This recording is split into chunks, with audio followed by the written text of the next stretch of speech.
Bienvenue dans ce septième module de notre formation de SIG appliquée au géomarketing. À présent, nous allons parler de la cartographie professionnelle pour la prise de décision, en se basant plus sur la création des cartes thématiques avec intégration des données socio-économiques. Nous avons vu comment cibler une zone, donc comment faire les analyses multicritères, le scoring jusqu'à déterminer les emplacements idéal pour l'implantation d'un restaurant ou encore d'une laverie automatique. Nous allons voir maintenant comment faire la mise en page de façon professionnelle pour le résultat de nos analyses. Donc, nous allons ici aborder les projets D dont nous avons là. Nous avons parti des analyses jusqu'à voir ces zones probables où nous avons euh, les zones très favorables, tout ce qui est en vert, les zones favorables mais à surveiller, tout ce qui est en orange. Et puis en grise, nous avons les zones non prioritaires et en rouge, les zones non concernées. Donc, c'était à partir des données fictives. Nous avons juste voulu présenter au fait la procédure à suivre si on veut analyser le meilleur emplacement pour l'implantation d'une activité. Et là, nous avons aussi représenté quelques concurrents. Nous en avons quatre dans cette zone. Et nous avons aussi là les limites des quartiers, qui est là, nous allons renommer quartier. Les autres couches, nous n'en avons pas vraiment parce que ça nous a servi juste pour les analyses. Nous allons rester avec là le concurrent.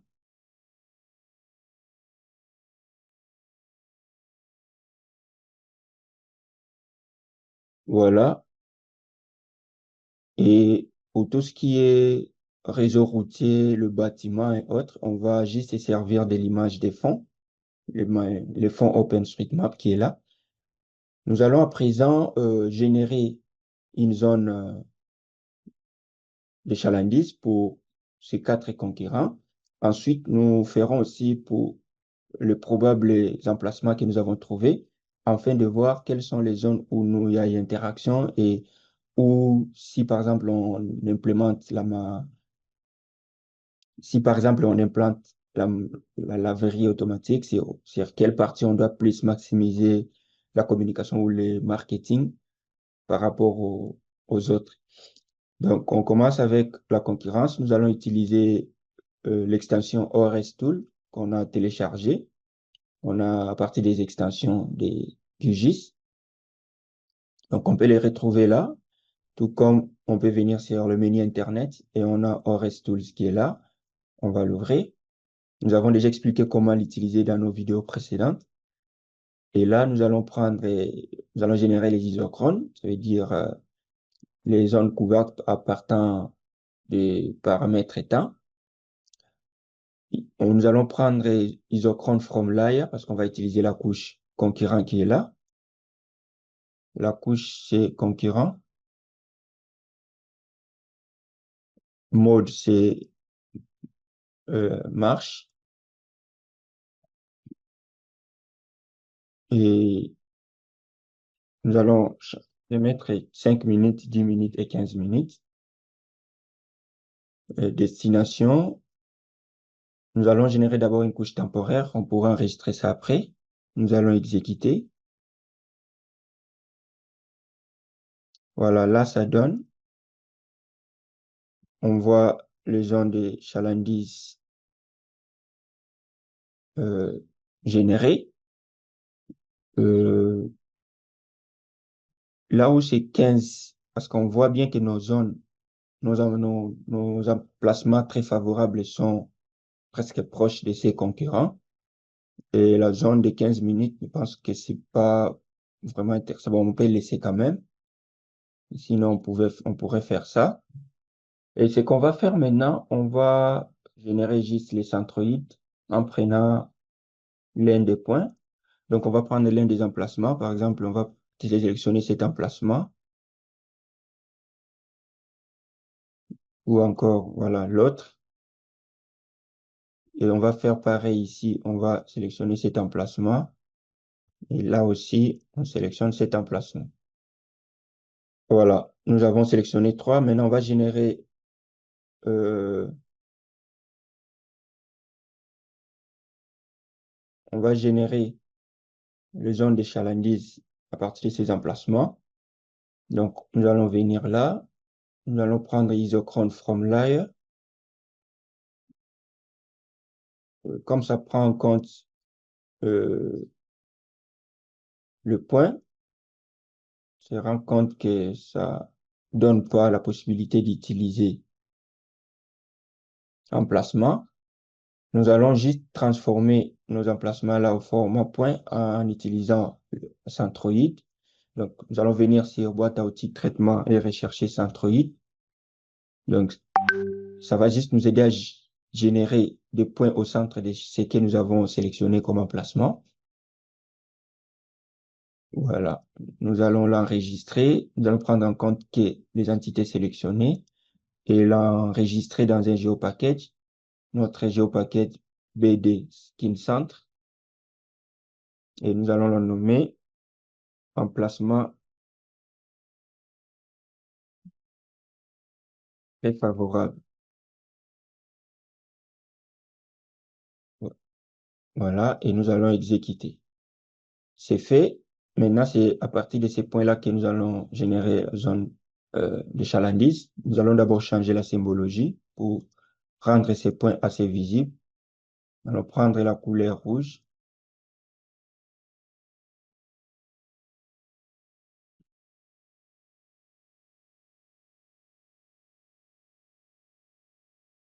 Voilà. Ce sont de probables zones. Nous allons le placer toujours de couleur verte.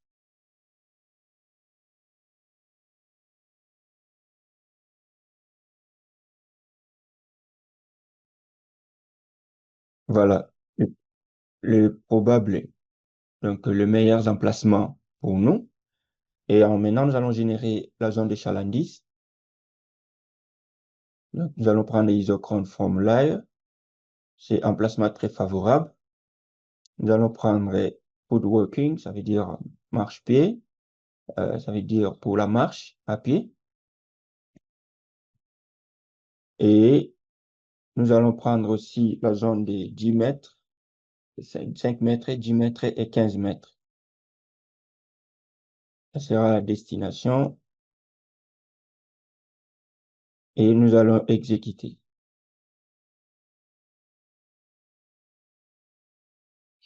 Voilà, nous avons différentes zones de chalandise, ce qui prouve déjà que tout ce qui est au niveau de...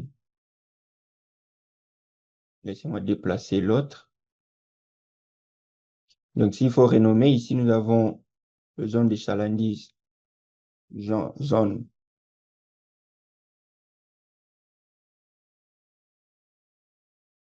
chalandise,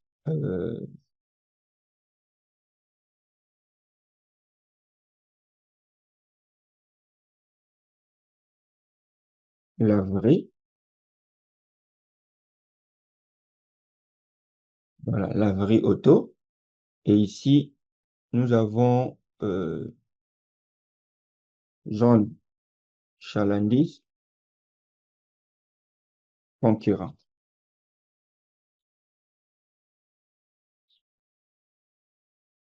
Voilà, donc, par exemple, là où on est à ce qui est de 5 minutes, c'est qu'ici, on n'a pas besoin de trop investir en termes de communication, parce que déjà avec les enseignes, les gens qui passeront là pourront vite voir. Donc, laissez-moi augmenter encore la couleur verte. Donc, les gens qui seront sur cette zone ont la facilité de vite voir l'enseigne de notre restaurant. Là, c'est la zone primaire. Donc, nous pouvons le renommer.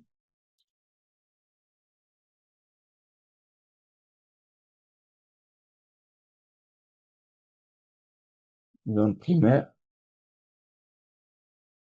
Ici, nous avons zone secondaire. Et là, nous avons zone tertiaire.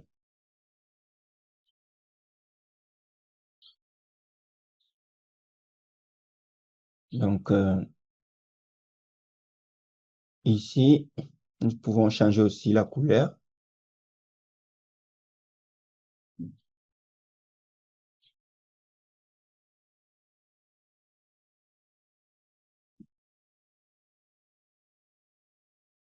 Et pareil ici.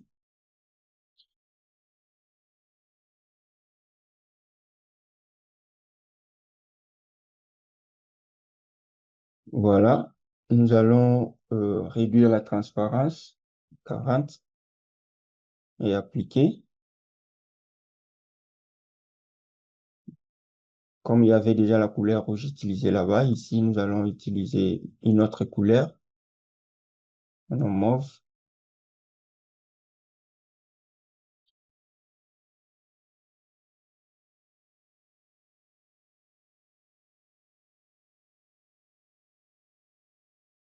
Donc,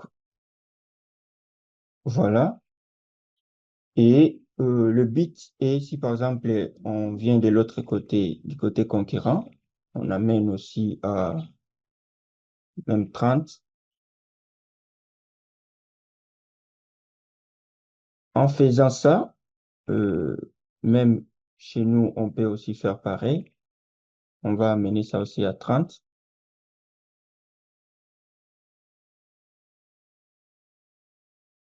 On va remettre le contour couleur noire pour faciliter un peu la vie. Et on va faire pareil là, réduire la largeur des traits, mais que ce soit de couleur noire.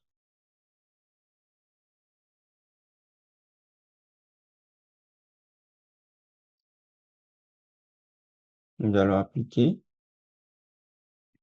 Voilà, en faisant ça, nous avons le genre de chalandise pour nos nouvelles laveries et puis le concurrent. Ce qui est sûr est que, par exemple, nous pouvons maintenant extraire des zones où ça s'intercède. Par exemple, si on peut analyser ici, on sait voir que notre zone primaire et la zone primaire chez les concurrents s'intercèdent à ce niveau. Donc, ce qui prouve que les clients qui seront dans cette zone seront départagés entre nos deux points de vente. Or, comme nous en avons deux ici, ce qui signifie qu'on pourra en bénéficier plus. Donc, les clients qui seront là verront l'enseigne des concurrents et verront aussi nos enseignes et pourront choisir. Maintenant, ça dépendra de la qualité de nos services, de notre professionnalisme et autres, et la réputation. Euh, Au niveau des zones secondaires, c'est pareil.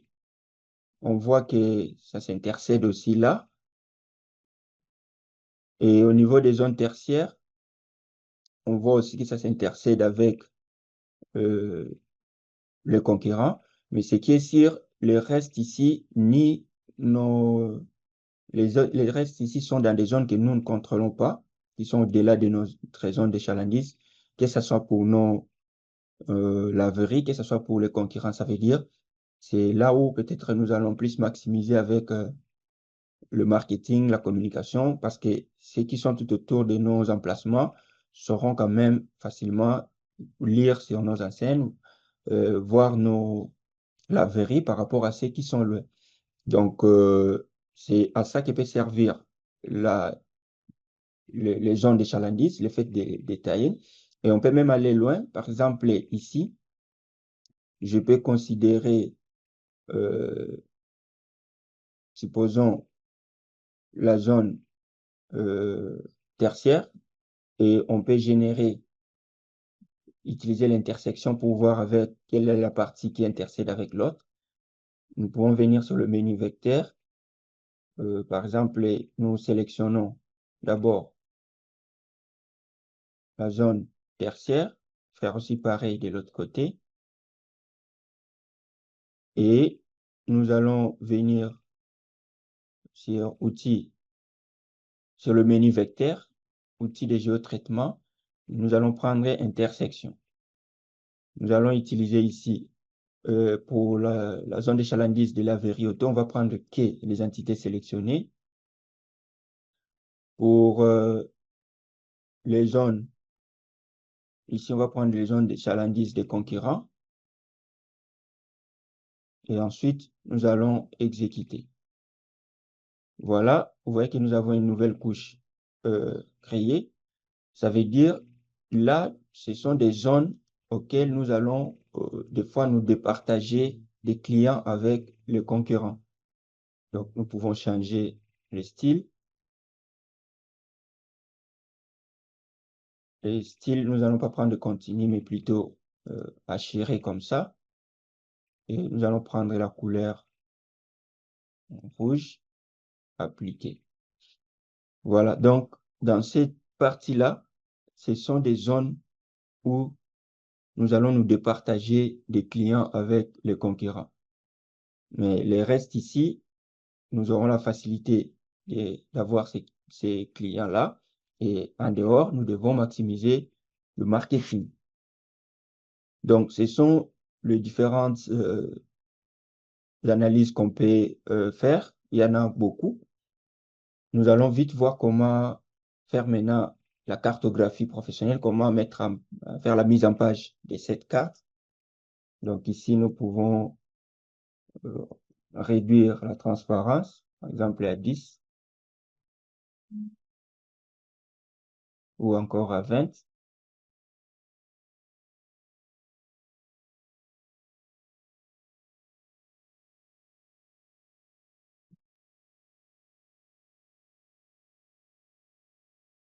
Voilà.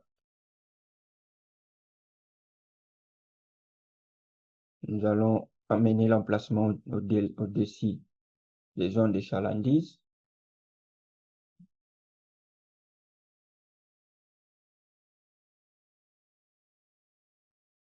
Nous allons désactiver la sélection.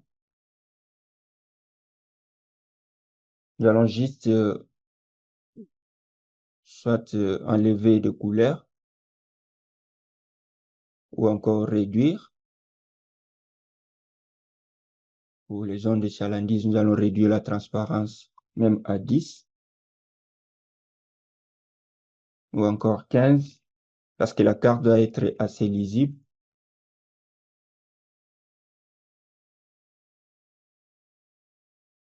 Et nous allons faire pareil ici.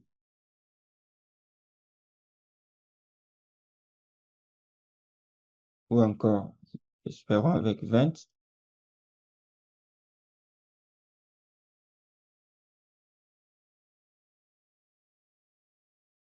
Voilà, donc on voit ce que ça donne. Maintenant, nous allons procéder à la mise en page. Pour faire la mise en page d'une carte, ça veut dire préparer votre carte pour l'exportation sous format image ou PDF. Nous allons venir sur le menu projet et aller sur nouvelle mise en page. Tout comme nous pouvons faire CTRL-P ou encore nous pouvons utiliser les raccourcis qui sont là, dans une nouvelle mise en page. Donc, nous allons sur le menu projet, nouvelle mise en page et nous devons attribuer un nom, donc cartographie.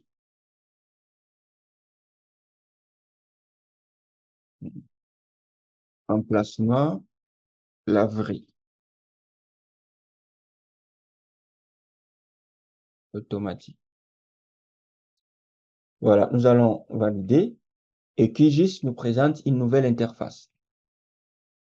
Sur cette interface, c'est presque pareil comme dans le projet. Nous avons le menu, donc la barre des menus.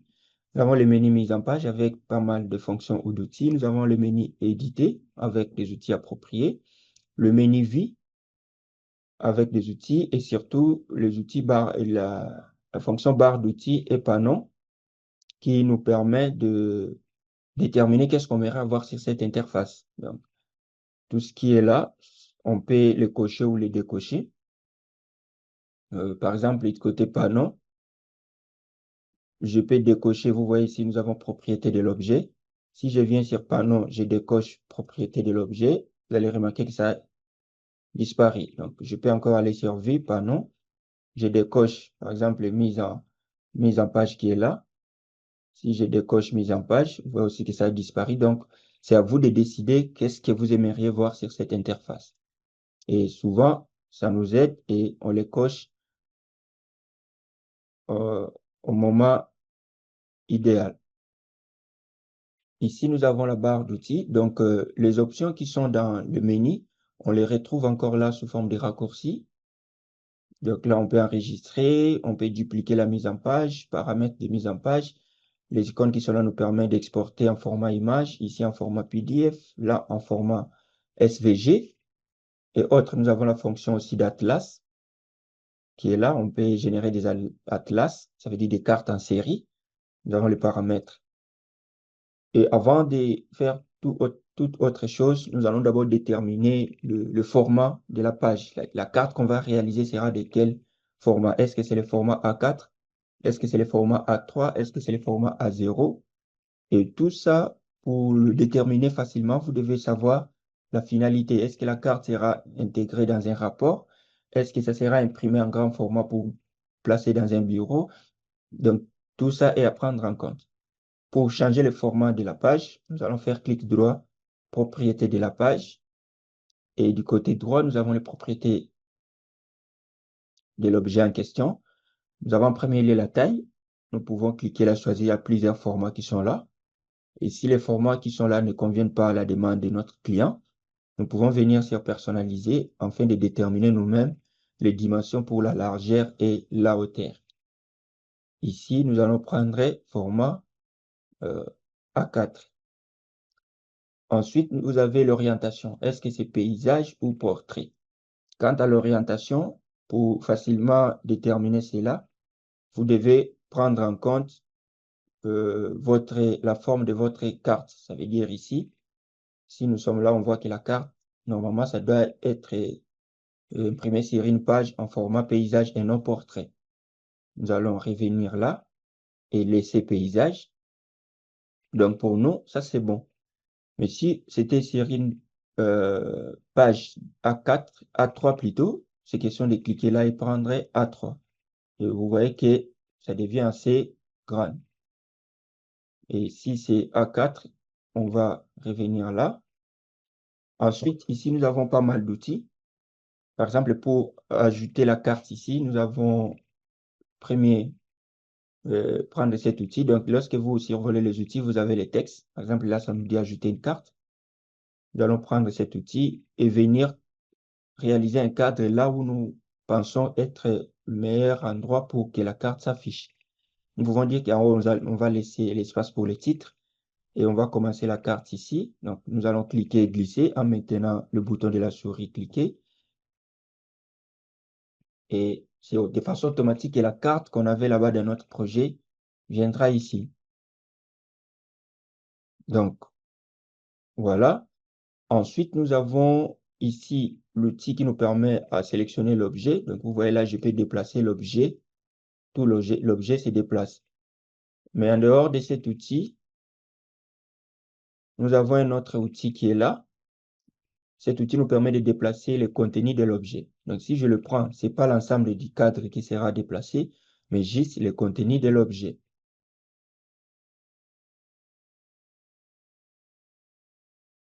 Donc, voilà. Et à part ça, on peut ajouter d'autres éléments. D'abord, sur ces cadres, une fois c'est sélectionné comme ça, à droite, nous avons les propriétés de l'objet qui est sélectionné. Donc, nous pouvons venir en bas et puis cocher par exemple le cadre, question d'ajouter un cadre tout autour de cette carte. Le cadre sera de couleur noire et nous pouvons augmenter l'épaisseur. Donc voilà. Ensuite, nous avons beaucoup d'autres éléments ici à ajouter. Par exemple, ici, nous avons le titre.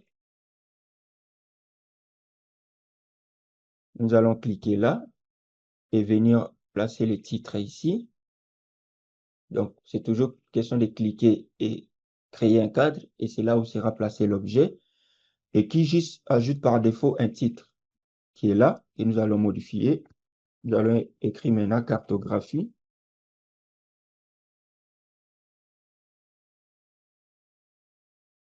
De l'emplacement idéal, laverie automatique. Voilà. À part ça, nous allons arranger la police. Donc, aller sur police. Nous allons changer le type de police pour prendre Arial Black.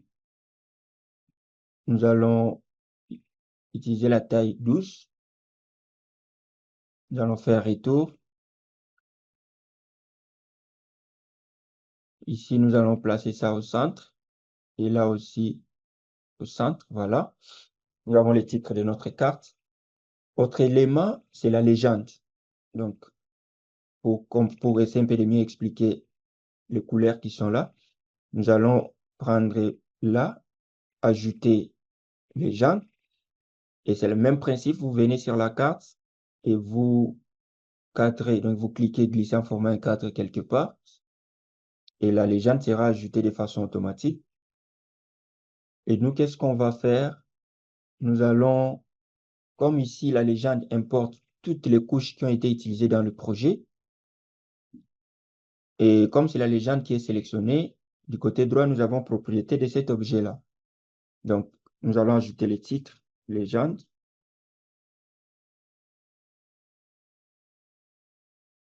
Ensuite, là, les éléments de la légende ont été importés de façon automatique. Nous allons venir en bas et cliquer sur ne montrer que les entités à l'intérieur de la carte liée. Donc, ça veut dire, au lieu que le logiciel récupère tout ce qui se trouve dans le projet comme couche, on va lui demander de ne présenter sur la légende que les couches qui sont actives ou actives sur notre carte. Donc, nous allons cocher là. Et vous voyez que maintenant, on en a P, ça veut dire tout ce qui est là. Voilà. Et souvent, il présente aussi le fond des cartes. On voit que le fond des cartes est là et on voit que d'autres titres portent encore des tirets, tout ça qu'on peut modifier. Mais tant que la légende est en mode auto, on ne peut pas apporter de modifications manuelles ici.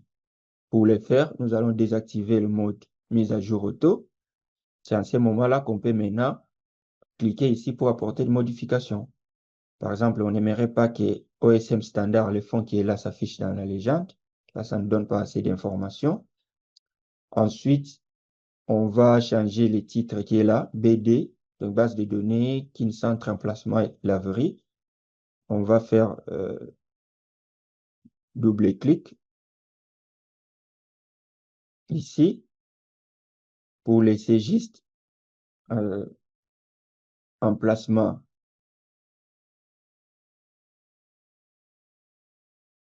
soit type emplacement laverie. Voilà. Vous voyez que le titre a changé aussi là-bas. Nous avons ici zone de chalandise concurrent.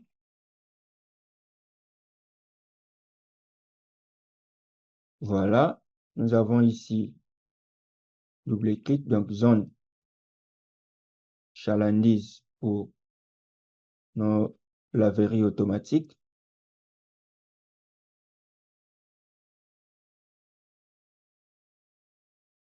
Voilà. Nous avons là emplacement très favorable. Nous allons changer en emplacement idéal.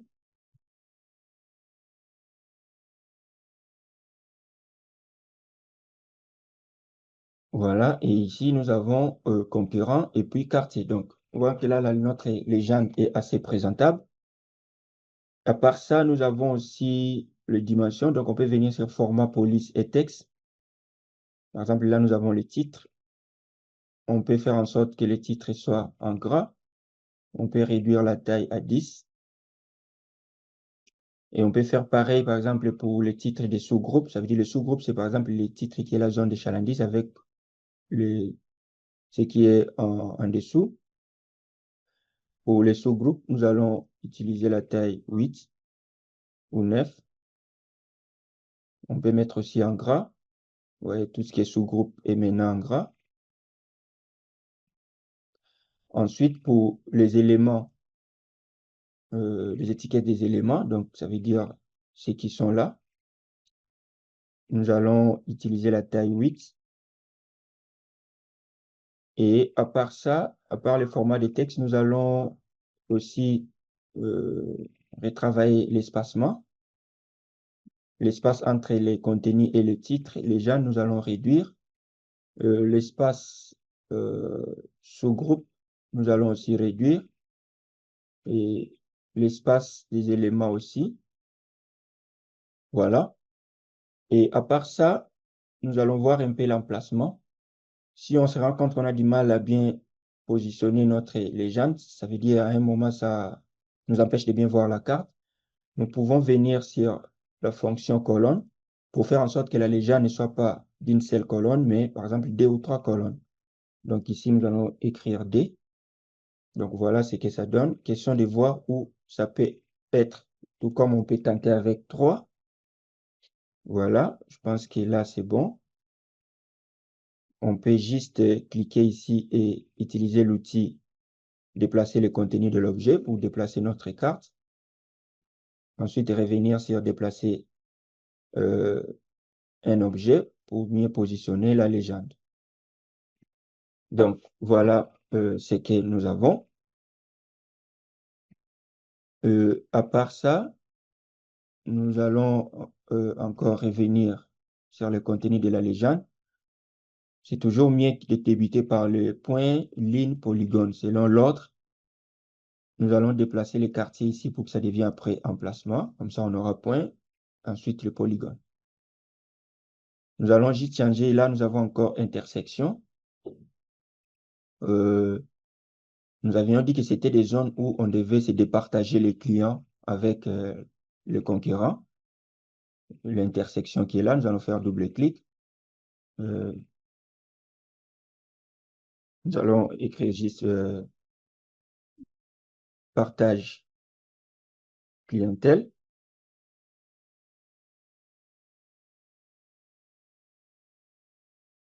Donc voilà, donc de façon directe, mais bien que les autres là, ça sera aussi partagé par rapport à la qualité de marketing ou les initiatives que nous allons mettre en place pour conquérir les clients des zones qui sont hors nos zones de chalandise, que ce soit les zones de chalandise de nos emplacements de laverie ou les zones de chalandise des emplacements de laverie des concurrents. Je répète encore, tout ça est basé sur des données fictives. Juste question de comprendre la procédure et comment l'appliquer avec des données qu'on dispose. Nous allons aussi changer ici. Là aussi, c'est zone primaire pour la concurrence. Ici, nous avons zone secondaire.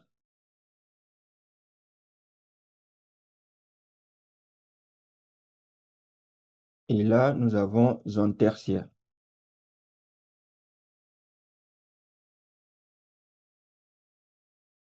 Voilà, nous verrons que notre légende est bonne maintenant. Après, à part la légende, nous avons aussi la flèche du nord. À part la légende, nous avons aussi l'échelle. Si c'est nécessaire, on peut ajouter la barre d'échelle, mais ça dépend d'une carte à une autre. Euh, Ici, nous allons placer l'échelle là. L'échelle, ça veut dire, c'est juste pour faire euh, comparer la réalité terrestre. Ça veut dire, cette barre, partant de cette barre de 0 jusqu'ici, ça fait 1500 mètres. Ça veut dire, cette distance sur cette carte, en réalité, sur terrain, vaut 1500 mètres.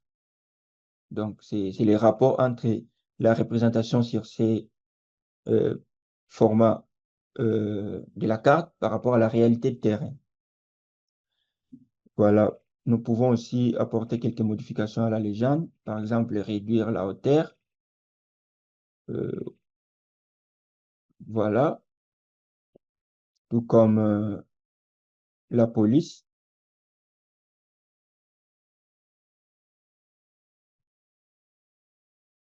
Donc, nous pouvons réduire comme ça. On peut changer aussi la couleur si nous le souhaitons. Nous pouvons venir sur police, réduire la taille à 9. Nous pouvons le mettre en gras.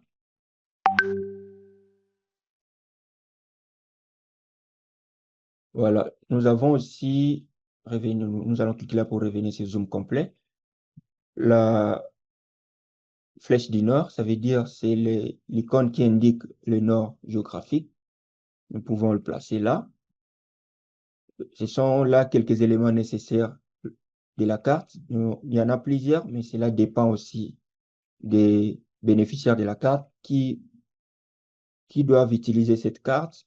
Est-ce que ce sont des gens des niveaux de base? Est-ce que ce sont des professionnels qui peuvent facilement comprendre les icônes et tout ça?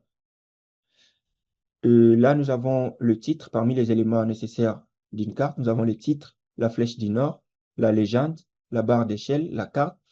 Mais nous pouvons aussi avoir une carte de localisation, ça veut dire les cartons qui nous indiquent l'emplacement de cette zone par rapport à la zone beaucoup plus vaste RDC ou Kinshasa. Donc, pour ça, nous pouvons rentrer sur notre projet et avoir euh, une carte de Kinshasa ou bien de tous les quartiers. Donc, nous en avons parmi nos bases de données GeoPacket. Nous allons venir sur BD Kinshasa et nous allons prendre la couche de 24 communes. Voilà, nous allons changer la symbologie de cette couche. Nous allons prendre la couleur grise. Nous allons réduire l'épaisseur de la ligne, appliquer. Nous allons afficher les étiquettes, donc les noms des communes.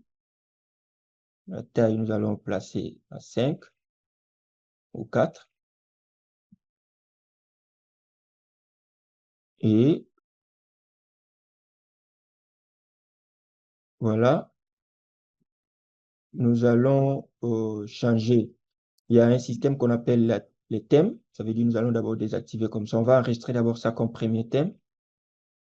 Donc, nous allons cliquer ici sur Lay et aller sur Ajouter un thème que nous allons appeler euh, carte principale. Et ça, c'est les thèmes que nous avons enregistrés. Donc, remplacer les thèmes. Et à part ça, nous allons maintenant enregistrer le deuxième thème qui est notre localisation. Donc, on va renommer cette couche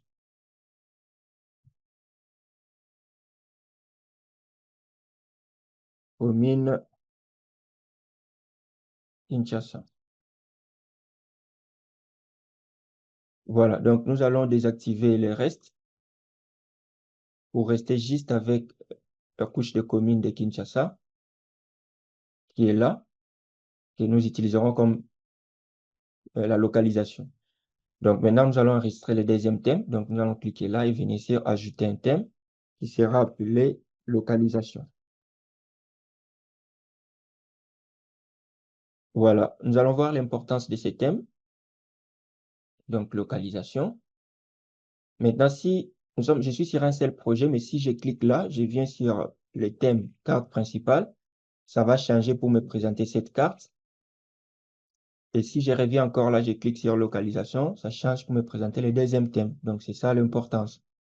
Et maintenant, on va l'utiliser dans la mise en page. Ça veut dire on va cliquer ici pour demander au logiciel d'utiliser sur cette zone principale notre carte principale. Et pour ça, nous allons venir sur propriété de l'objet. Et là, nous voyons suivre les thèmes de la carte. Donc, nous allons cocher suivre les thèmes de la carte. Au lieu que ça soit OK, nous allons cliquer et choisir carte principale. Donc, les thèmes que nous venons de créer de l'autre côté. Et là, vous voyez que ça affiche carte principale. Et nous allons déplacer d'abord la barre d'échelle même là. Centrer l'autre. Ici, en bas, c'est là où nous allons présenter, afficher notre carte de localisation. Ça veut dire que nous allons encore cliquer sur Ajouter une carte. Et nous allons le placer ici.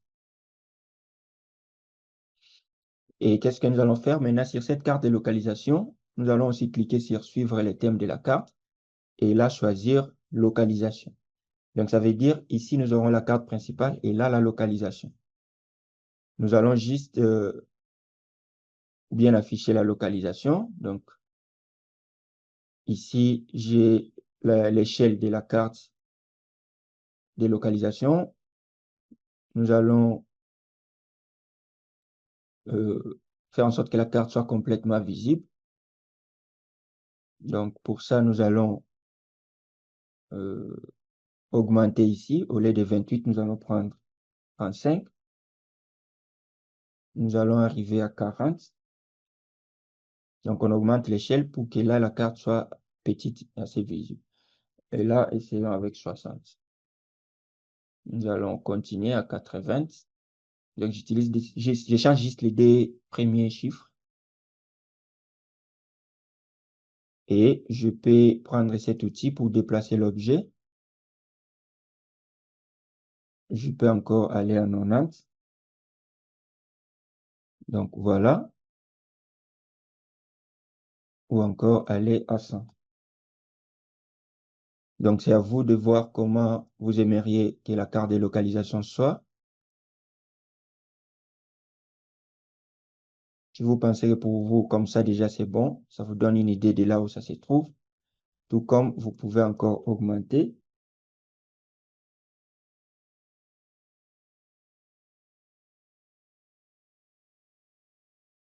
Voilà. Après avoir fait ça, euh, prendre l'outil, sélectionner l'objet. Comme c'est l'objet localisation qui est toujours sélectionné, je viens là pour ajouter les cadres tout autour de cette carte. Si je zoome, on peut bien voir. Et autre chose qu'on peut faire aussi avec la localisation, on peut bien indiquer ici, là où se situe notre zone de type. Donc, pour ça, nous allons venir ici en laissant la carte de localisation sélectionnée. Nous allons venir sur Aperçu, cliquer sur Plus. Nous allons ajouter un aperçu qui portera la couleur qui est là. Mais nous devons lier cet aperçu-là avec notre carte principale. Ça veut dire on va prendre ici carte in. Et du coup, vous voyez, sur cette carte, ça cadre la partie rouge là. Ça veut dire c'est notre zone de type, la carte principale qui est de l'autre côté. Nous allons cliquer là pour revenir en cette format. Donc voilà, nous avons maintenant les éléments de base. Ce qui manque, c'est la source des données. Et pour la source des données, nous pouvons euh, écrire quelque chose ici en bas ou encore là. Nous allons prendre et ajouter texte.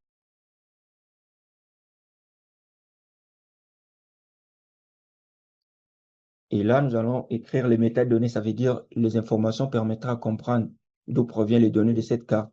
Par exemple, nous allons écrire source de données. Ça veut dire ici, on a utilisé les données de OpenStreetMap.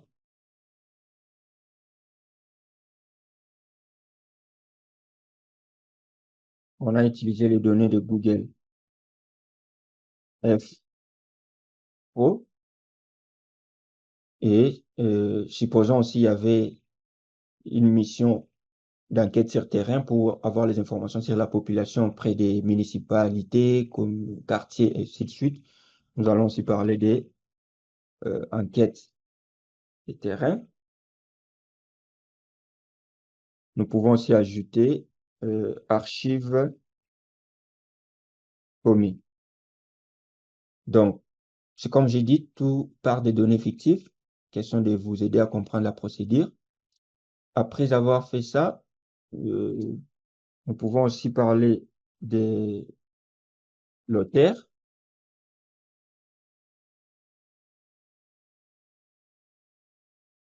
Donc, on peut parler aussi de l'auteur. Soit on peut juste écrire labo éco-géodate, Charlie. Donc, nous pouvons écrire production, la date, juin 2025. Et Donc voilà, ce sont quelques informations qui peuvent être renseignées. Nous pouvons aussi parler du format. Question d'aider ceux qui vont imprimer, c'est le format A4 paysage. Donc à part ça, nous allons réduire la police. Même à 7, c'est bon.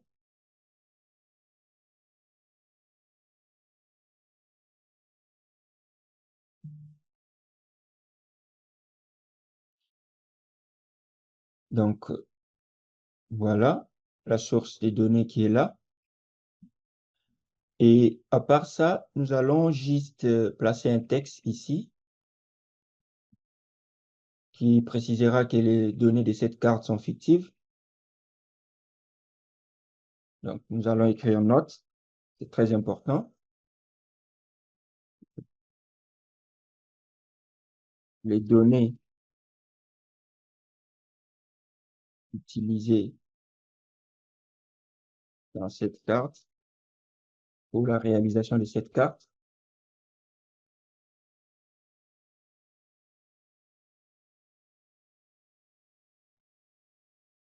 sont fictives. Enfin, les données, certaines données sont fictives, euh, virgule, des points, euh,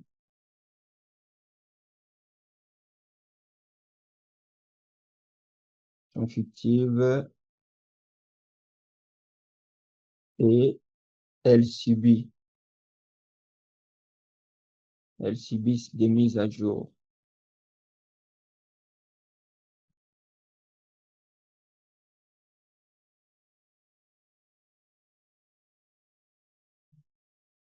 Voilà.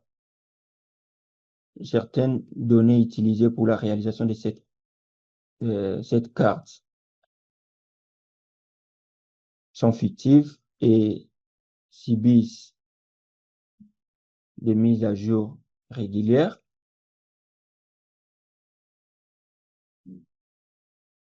Donc, voilà.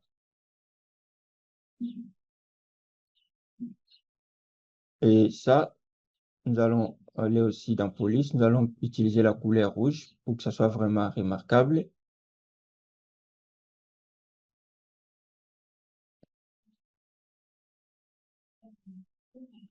Voilà. Nous allons le centrer. Donc, ça permettra de bien préciser concernant les données de cette carte. Donc, d'autres éléments peuvent aussi être ajoutés. Mais sinon, là, nous avons ce qui est essentiel. On a la légende qui explique, en fait, chaque symbole disponible sur cette carte. Ensuite, on peut procéder à l'impression. Pour imprimer, maintenant, on peut l'imprimer au format image, tout comme au format PDF. Donc, au format image, nous allons venir sur mise en page, exporter au format image. Il y a cette notification qui nous dit juste qu'on a utilisé des fonds de carte qui sont là. Ça veut dire que ce sont des types en ligne. Nous allons fermer. Ici, nous allons choisir un dossier où le placer. Nous sommes dans notre dossier de formation, cartographie d'emplacement de la vraie. Nous allons enregistrer. Ensuite, nous avons cette interface pour d'autres paramètres, par exemple la résolution d'exportation. Nous allons amener à 3 à 400 la largeur, le nombre de pixels en largeur et en hauteur. Nous allons activer l'anti-aliasing, ça veut dire ça va un peu maintenir la qualité, la netteté de l'image. Et nous allons exporter. Voilà, c'est fait. Nous avons même la notification qui est là. Et si nous cliquons sur ces liens, ça nous amène directement là où se trouve notre image que nous venons d'exporter. Nous pouvons ouvrir l'image qui est là. Et voilà notre carte réalisée. Donc, comme ça, on peut le partager au client, on peut le placer dans un rapport, on peut l'utiliser dans notre présentation PowerPoint et autres. Et au-delà de la carte, on pourrait aussi avoir à côté un tableau Excel avec les scores réalisés. En dehors des formats images, on peut encore exporter au format PDF, toujours le même titre. Et pour le PDF, voilà, vous avez ici un format GeoPacket, ça veut dire c'est un format où on aura la possibilité, même une fois exporté en format PDF, l'utilisateur pourra décider de cocher ou décocher certaines couches avec ces formats. Mais nous, on va laisser le format qui est là et nous allons valider. Voilà, nous pouvons aussi aller l'ouvrir. Nous avons le format PDF qui est là et voilà notre cas. Donc, comment on peut faire la cartographie professionnelle, faire la mise en page de ce qu'on a réalisé comme analyse et exporter la carte. Donc, je disais que en dehors de la carte, vous pouvez aussi avoir d'autres statistiques, par exemple, venir sur cette couche et aller sur ouvrir la table d'attributs et récupérer, par exemple, les informations de pondération et autres détails qui sont là pour les représenter aussi sous forme de graphique afin d'appuyer euh, les résultats de l'analyse qu'on a réalisée. Donc, voilà quelques mots, tout ce qu'on avait pour ces modules. Le module qui reste parle d'autres solutions web, donc de plateformes web où on peut faire les analyses géomarketing, la zone d'échalandise, le choix d'emplacement et autres. On avait déjà vu une partie à l'introduction de notre formation et la troisième vidéo va présenter quelques plateformes, ceux qui sont payantes, combien ça peut coûter et ceux qui sont gratuites, quelles sont les limites, ainsi de suite.